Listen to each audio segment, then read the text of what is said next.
কখনো শোনা যাচ্ছে প্রেম পরকীয়া করে অনশন, কখনো প্রতিশোধ নিতে গিয়ে সঙ্গে পূর্ণাঙ্গ কর্তন। কখনো কি শুনেছেন প্রতিজ্ঞা রক্ষার্থে এক বন্ধুর বিয়ে করা স্ত্রী সামগ্রীতে রূপান্তরিত করেছেন অন্যান্য বন্ধুদের নিকট? দেশে হচ্ছে কি এসব? নীতি নৈতিকতার অবক্ষয় আসলে কোথায় গিয়ে পৌঁছিয়েছে? কখনো শোনা যাচ্ছে প্রেম পরকীয়া করে অনশনে, কখনো প্রেমে ব্যর্থ হয়ে দুধে গোসল, কখনো প্রতিশোধ নিতে গিয়ে সঙ্গে পূর্ণাঙ্গ কর্তন। কেউ করছেন একাধিক বিয়ে করে সংসার, আবার কেউ বিয়ে করে বিপাকে।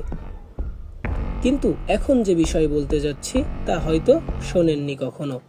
বন্ধুদের প্রতি বরাবরই প্রত্যেকটি মানুষের মনেই সফট কর্নার থাকে, যার কারণে খাবার থেকে শুরু করে টাকা পয়সা, জামা কাপড় সবই শেয়ার করেন একে অন্যের সাথে।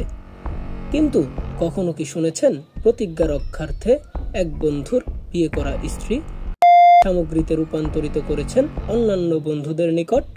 হ্যাঁ, কথাটি চরম লজ্জাজনক হলেও সত্যি। এমনই লজ্জাজনক ঘটনা ঘটেছে টাঙ্গাইলে। টাঙ্গাইলের এক নববধূ বাসরের শিকার হলো স্বামী সহ 3 বন্ধুর।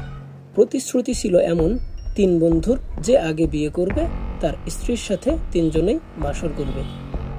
আর এমন স্বীকারোক্তি জনসম্মুখে 3 বন্ধুর। নিজের স্ত্রীর সাথে এমন অমানবিক কাজ করার জন্য তাকে খাওয়ানো হয় অচেতন হওয়ার ঔষধ। এরপর একের পর এক পর্যায়ক্রমে চালানো হয় পাশবিক নির্যাতন। এত কিছু করেও ক্ষান্ত হননি।